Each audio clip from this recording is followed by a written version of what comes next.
NDTV की इस खबर का असर हुआ है, जबरदस्त इंपैक्ट, क्योंकि आखिरकार अनिरुद्ध आचार्य को इस पर जवाब देना पड़ा है और वो ये कह रहे हैं कि उनके बयान को गलत तरह से देखा गया है। और जो सफाई उन्होंने दी है उसमें मुख्य बिंदु क्या है आपको ये बता रहे हैं। वो कह रहे हैं कि मैं कभी नारी का अपमान नहीं कर सकता, कुछ महिलाओं के कृत्यों पर मेरी ये टिप्पणी थी, लेकिन पूरे नारी समाज पर ये टिप्पणी नहीं थी। और मेरी इस बात से अगर नारी समाज को, महिलाओं को दुख पहुंचा है तो उसके लिए मैं क्षमा प्रार्थी हूं। जो वीडियो उन्होंने रिलीज किया है इस सफाई का, उसका एक अंश भी आपको सुनवाते हैं।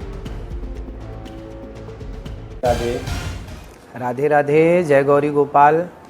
आप लोगों के द्वारा हमें सूचना मिली कि हमारी कुछ बहनें नाराज़ हैं इस बात के लिए, क्योंकि उन लोगों ने आधी एक वीडियो सुनी, जिस वीडियो में कहा गया कि आजकल 25 साल की लड़की, देखो बात क्या कही जाती है कि कुछ लड़कियां कैसी होती हैं, कुछ लड़कियां ऐसी होती हैं जो लिव इन में रह करके, 4 जगह मुंह मार करके, और वो किसी के भी घर की बहू बन के जाएंगी, तो आप ही बताइए क्या वो रिश्ते को निभा पाएंगी।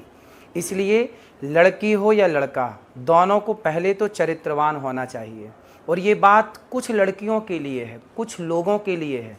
क्या बात कही गई कि कुछ लड़कियां, कुछ लोग ऐसे हैं, जैसे कि अभी एक राजा रघुवंशी को उसकी पत्नी ने मार दिया और वो 25 साल की ही थी।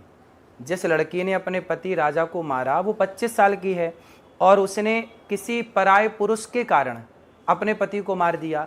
तो वही बात कही जा रही है कि आजकल कुछ लड़कियां, अब देखो मेरी वीडियो से कुछ शब्द हटा दिया, जब कुछ शब्द हटा दिया तो सीधी बात रह गई कि लड़कियों को बुरा कह दिया गया।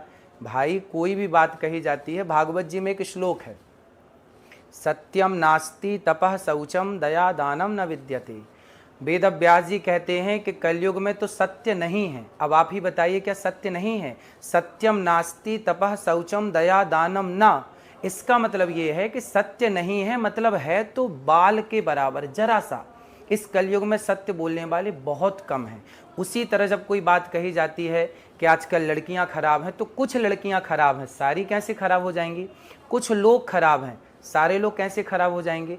तो कुछ शब्द यदि आप हमारे हटा देंगे वीडियो से, तो वो तो सारी लड़कियां खराब के लिए वीडियो तैयार हो जाएगी, फिर लोग उसको गलत यूज कर सकते हैं।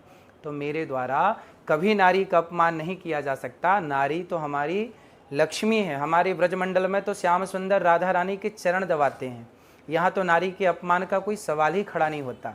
फिर भी मेरी आधी अधूरी बात सुन करके किसी भी बहन बेटी का दिल दुखा हो तो ये दास सदा आपका था, आपका है, आपका ही रहेगा। यदि आधी अधूरी बात सुन के आपका दिल दुखा तो मुझे क्षमा अवश्य करें। तो क्या इसमें एआई का